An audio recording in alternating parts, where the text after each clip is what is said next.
Ashalam, Wangalamai, Shalabalangada.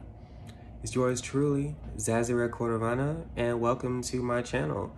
Welcome to Thala Nation, your source for authentic Atlantean culture, heritage, spirituality, and language.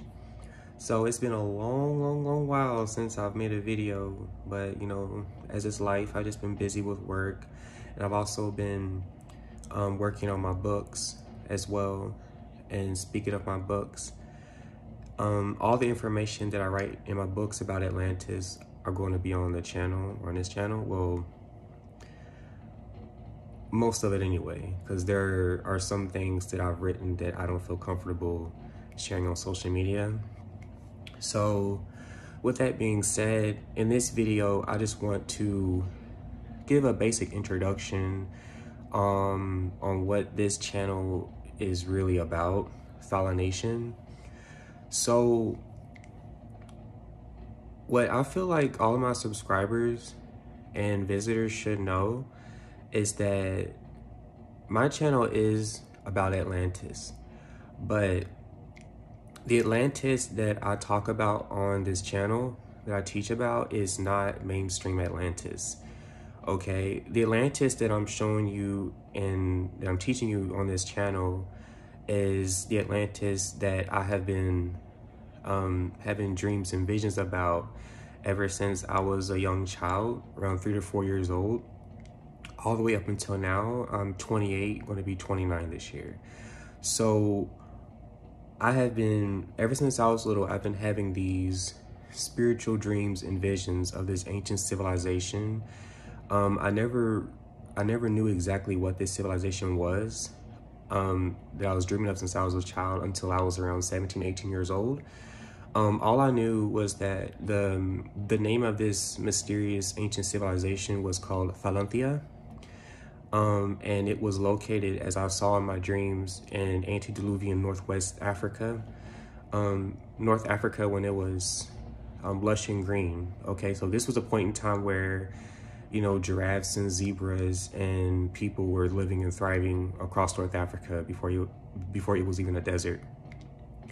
And this ancient civilization that lived on the coast of Northwest Africa, they were also a maritime culture, and they were nomads, okay? And being a maritime culture, they were great shipbuilders. And as I saw in my spiritual dreams and visions, that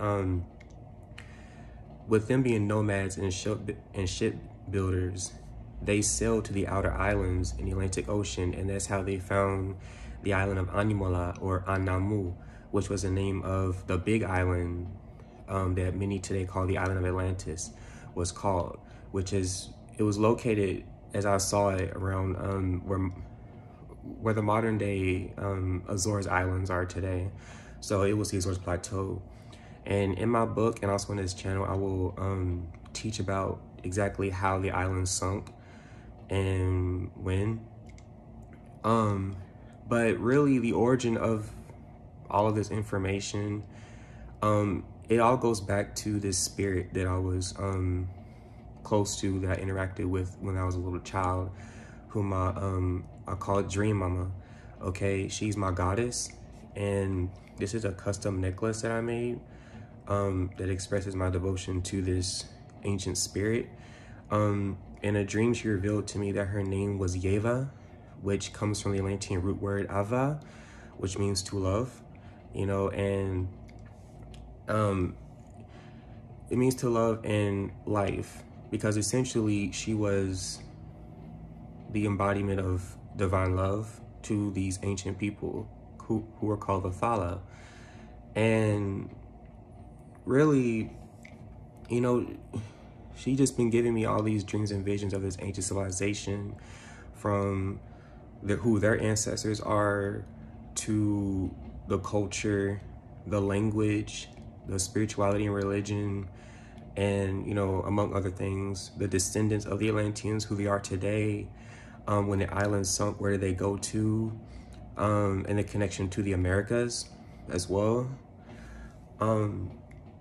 It's just so much more that I would like to kind of talk to you about in this video, but I'm just gonna leave it here as part 1, and then in part 2 I will go in more in depth. But yeah, Fallen Nation literally means the nation of Atlantis. Okay, and what Atlantis is, the Atlantis that I teach in this channel is really the universal culture of humanity. Okay, the Atlanteans are everywhere. Anyone who has the spirit of the mother in them, who's connected to nature and connected to life, love, liberty, prosperity, is an Atlantean at heart. And that's what this channel is really about. It's about unifying and connecting humanity and returning us to our roots, where we were before we were mentally corrupted, for lack of better words. So yeah, if you have any questions, feel free to hop in the comment section, and and I'll do my best to respond. But I'm still here. I'm not dead or anything. Well, at least not yet. I want to live till 100 years old before I think about dying, so hopefully. But yeah, so that's it. So I love you guys, and bye.